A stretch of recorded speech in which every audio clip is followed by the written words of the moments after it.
எல்லாருக்கும் வணக்கம். நம்ம வந்து கடலைப்பருப்பு ஒரு 1/2 அன் ஹவர் ஊற வச்சு வேக வச்சு வச்சுருக்கோம். எதுக்குன்னா கொழுக்கட்டை பண்ண போகிறோம் ஸ்நாக்ஸுக்கு. ஸோ உப்பு போட்டு வேக வச்சோன்னா வெந்துடும். இந்த பக்கம் வெல்லம் வந்து உடச்சி எடுத்துருக்கோம். அதுக்கப்புறம் வந்து தேங்காய் வந்து துருவி எடுத்துருக்கோம். வெல்லத்தை லைட்டாக கரைய விட்டுக்கலாம். ஸோ வெல்லம் கரையட்டும். இந்த பக்கம் வந்து நம்ம வேக வச்ச கடலைப்பருப்பில் 2 ஏலக்காய் சேர்த்து இதை பொடிச்சு எடுத்துக்கலாம். ஸோ பொடிச்சு எடுத்துட்டோம் கடலைப்பருப்பை. தண்ணிலாம் விட வேண்டாம், அதில் இருக்க ஈரம் போதும். துருவின தேங்காய் ஆட் பண்ணிட்டோம். கொஞ்சம் பூரணம் நிறையா பண்ணிட்டோம்னா நம்ம மீந்தா கூட நம்ம ஃப்ரிட்ஜில் வச்சு ஸ்வீட் கிரேவ்னஸ் வரும்போது சாப்பிட்டுக்கலாம். இந்த வெல்லம் கரைஞ்சிடுத்து இதை சேர்த்துக்கலாம். வெல்லத்தில் தண்ணி ஜாஸ்தியாகிடுது, கொஞ்சம் பாயசம் மாரி ஆகிடுது. கொஞ்சம் திக்கார வரைக்கும் கலரி இறக்கிக்கலாம்.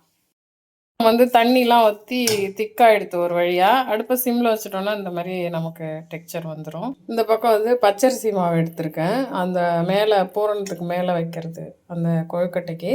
ஸோ இது வந்து சூடாக வெந்நீர் விட்டு கலரிக்கலாம். ஸோ வெந்நீர் போடும்போதே அதில் உப்பு போட்டு கரைச்சிட்டோம் நம்ம தண்ணியில்.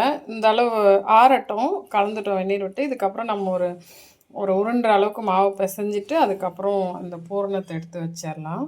ஸோ இப்போ இது ஆறட்டும். மாவு ஆறினதுக்கப்புறம் அதை அப்படியே திரட்டி இந்த மாதிரி வச்சுருக்கோம். இப்போ வந்து நம்ம கொழுக்கட்டை எப்படி பண்ணணும்னு காமிக்கிறேன். இதுதான் வந்து பூவரசன் இலை.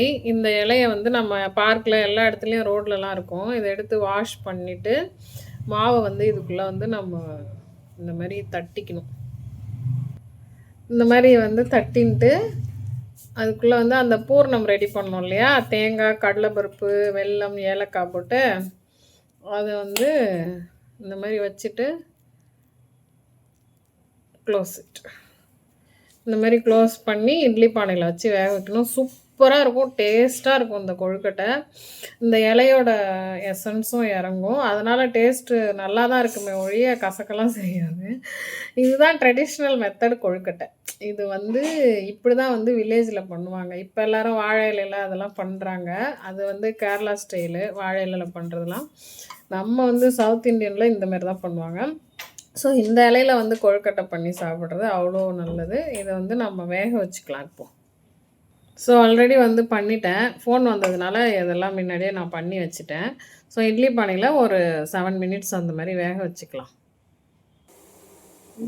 இட்லி பானையில் வச்சுட்டோம், வேகட்டும். பூவரசன் இலையை வந்து ரிமூவ் பண்ணிவிட்டு பார்த்தோன்னா இப்படி இருக்கும், சாப்பிட வேண்டியதான்.